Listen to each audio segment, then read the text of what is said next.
This guy is here. So, pwede po bang, Mrs. Diskaya, pwede po bang ibalita nyo sa amin, ikwento nyo sa amin yung mga napanood namin sa inyo sa television na sinasabi ninyo. Kailan po kayo unang nagkaroon ay kumita ng bilyon sa construction industry? Anong taon po yun? Good morning po. Billion po. Opo. Kwento nung, narinig po namin sa television, sinasabi nyo sa interview nyo dahil tinanong kayo kung anong naging gateway para gumanda ang buhay nyo. Sabi nyo kayo hindi naman nakakaangat nung araw. At tapos sabi ninyo ay noong DPWH na kami. Yun po yung sagot ninyo eh. So, at tinanong kung magkano at sabi nyo bilyon. Kailan po itong unang bilyon na kumita kayo sa DPWH? For the knowledge of everyone, so St. Gerard, Alpha and Omega, we have been in the construction business for 23 years. So I would presume na in the 23 years, pwede naman siguro kami po kumita. Yung billion, when I said DPWH, because prior to that, we were in local government. So ang hirap makasingil sa local government. Ano yung naging parang gateway para gumanda ang buhay ninyo? Nung nag-DPWH kami. Ayan, okay. Paano yan? Yes. Paano kayo nakapasok doon? Bali, nakapasok kami doon, nag-bid lang, at saka nagkaroon ng opportunity at ginanda lang namin po ang gawa namin. Tuloy-tuloy. Maliit lang na project to? Maliit lang po. Hanggang lumaki ng lumaki. Hanggang nagtuloy-tuloy po ang mga experience namin. Hanggang naging malalaki na po yung mga projects namin. Ano yung nakuha yun sa DPWH? Di ba ang daming, sabi nga nila, madaming bidding, red tape, mga gano'n? Yes. Hindi, bid lang po. Paano kayo nakalusot doon sa bidding? Yung prices namin, lower than yes. Mga gano'n kadaming project nyo sa isang taon? Nung time na yun, parang 10 yata, masaya na tayo. Parang dati noon, pag umabot na kami ng mga 50 million. Wow. Na maliliit. Na maliliit sama-sama. 4M, 5M, parang accumulated. Masaya na kami. Pero nung tumagal-tagal po, parang na-overwhelm din kami at minsan, pangit din palang kumuha ng napakaraming maliliit. They spliced the video that was taken of me and just mentioned the DPWH. So, contractor na po kami for 23 years. So you're saying that the television station and the persons interviewing you edited your answers? I think so, sir. Kasi I did mention that I was doing local government as well as private po.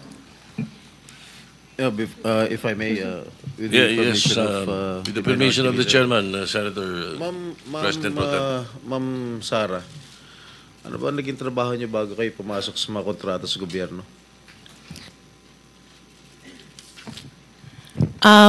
My father was a contractor before. Rin pero siya? yes po, For LGU po.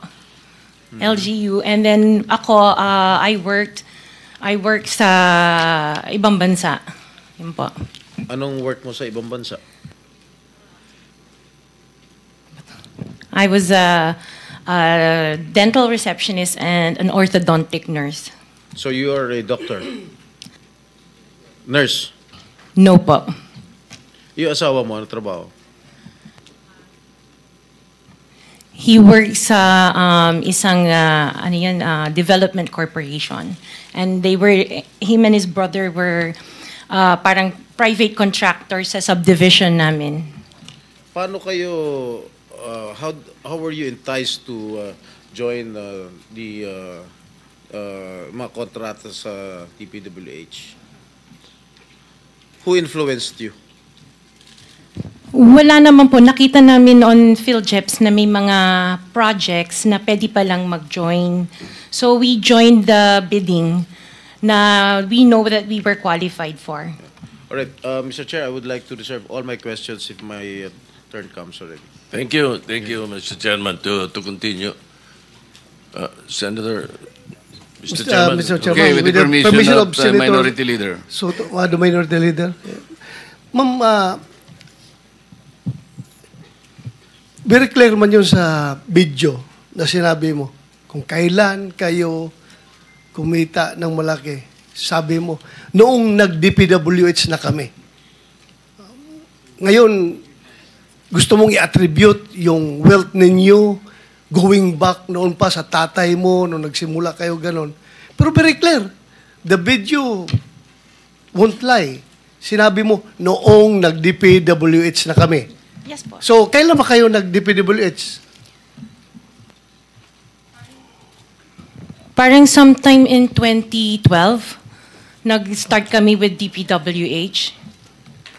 Can you be definite with your answer? Parang 2012? Oh, please, because you're under oath, please. Yes po. Make sure of your answers. Sometime in 2012, we started with DPWH.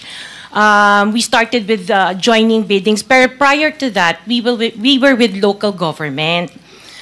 Yung mga flood control projects, kailan kayo nag-engage ng flood control projects sa DPWH? Siguro mga 2016 onwards. Please make sure of your answer. Yes po, 2016 onwards po. 2016 onwards? Yes po. 2016 onwards.